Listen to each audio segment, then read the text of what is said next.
오늘은 아무도 궁금하지 않을 수도 있지만 120kg까지 찐 지금의 나 이야기를 한번 해보려고 해요. 저는 어릴 때부터 먹을 거를 엄청 좋아했는데 놀랍도록 지금처럼 식욕이 뛰어나거나 미련하게 먹지도 않았어요. 더 놀랍게도 제 유전자 중에 슈퍼파워 1등 유전자가 타고난 소식가 타이틀이거든요.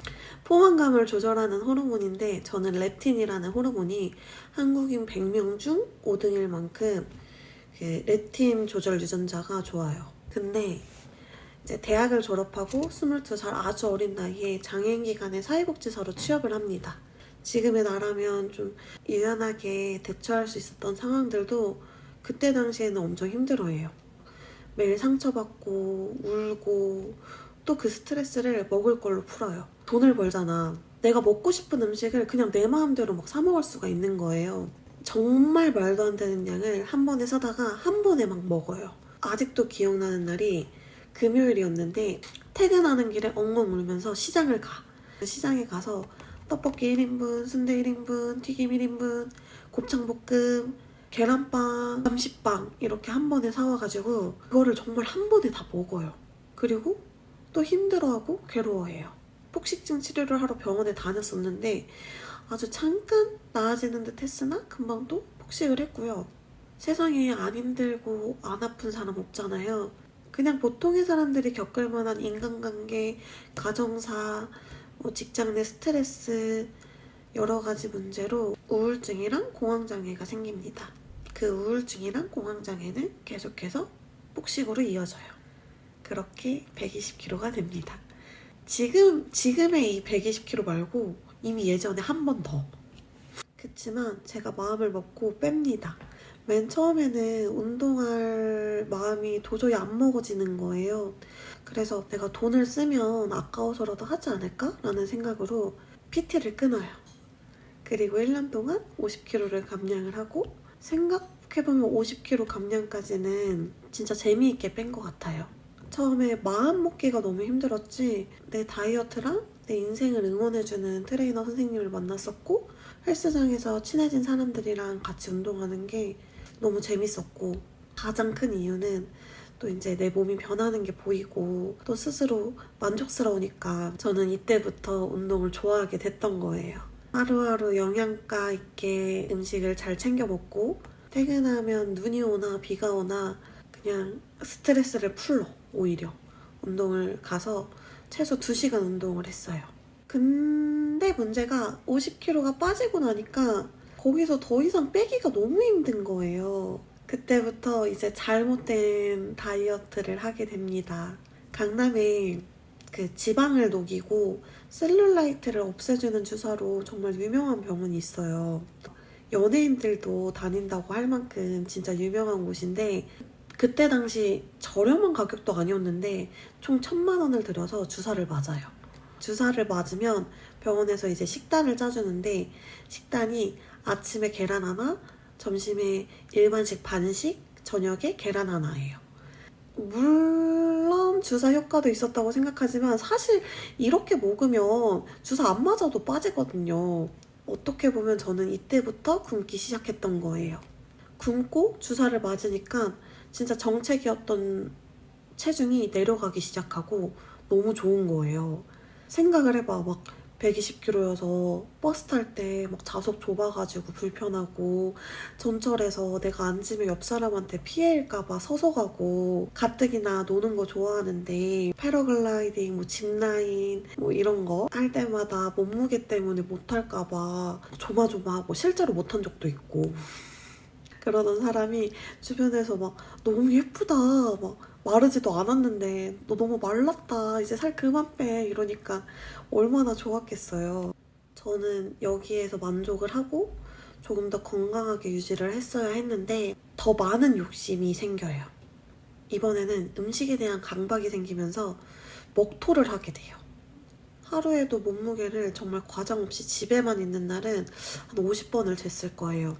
일어나서 재고 화장실 가기 전에 재고 화장실 갔다 와서 재고 밥 먹기 전에 재고 밥 먹고 나서 재고 괜히 지나가다 한번 재고 그냥 뭘 할 때마다 재는 거예요.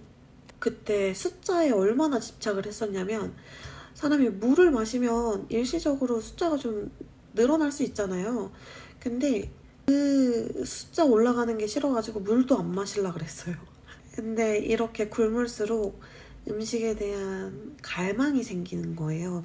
식탐도 없는 편이었었는데, 그러니까 많이 먹더라도 식탐도 없는 편이었었는데 식탐도 생기고 그냥 막 먹고 싶어. 그래서 폭주를 하기 시작합니다.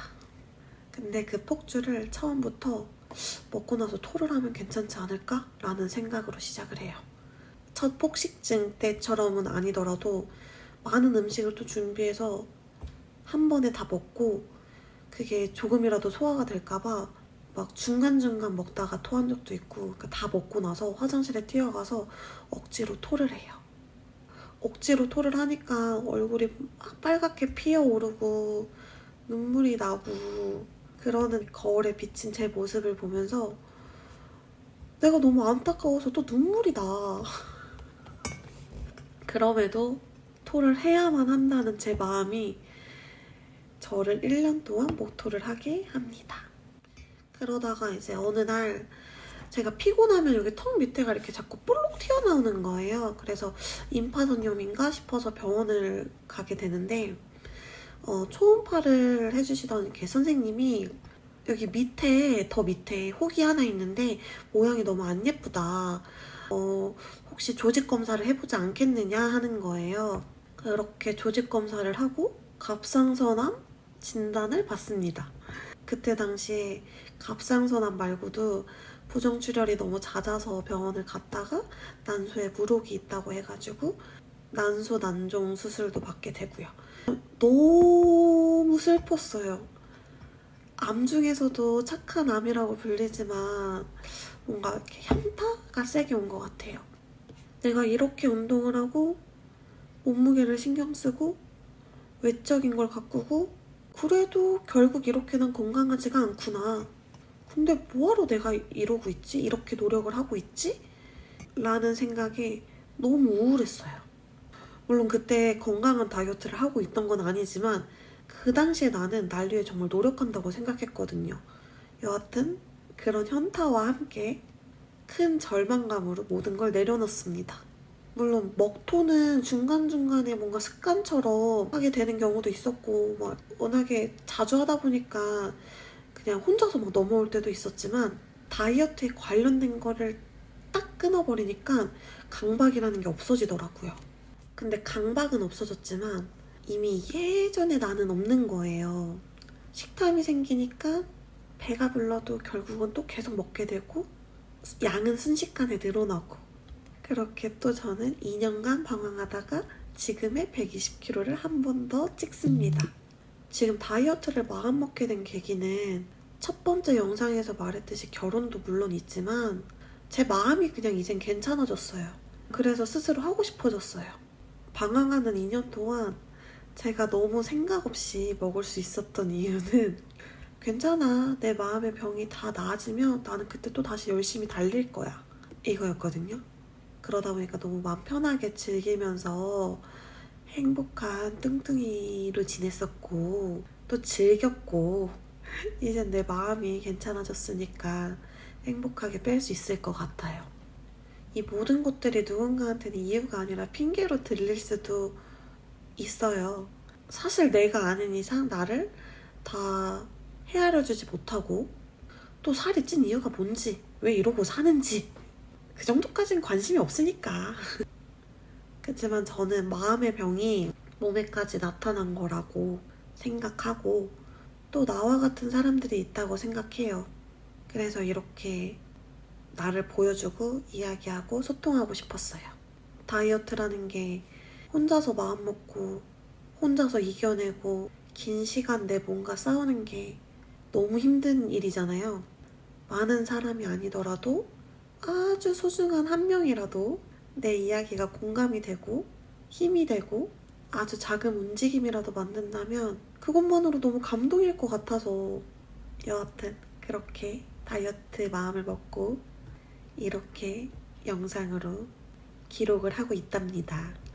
이렇게 구구절절하고 긴 영상을 누가 봐줄지는 모르겠지만 봐주고 있는 당신 고맙고 건강하시길 바랄게요.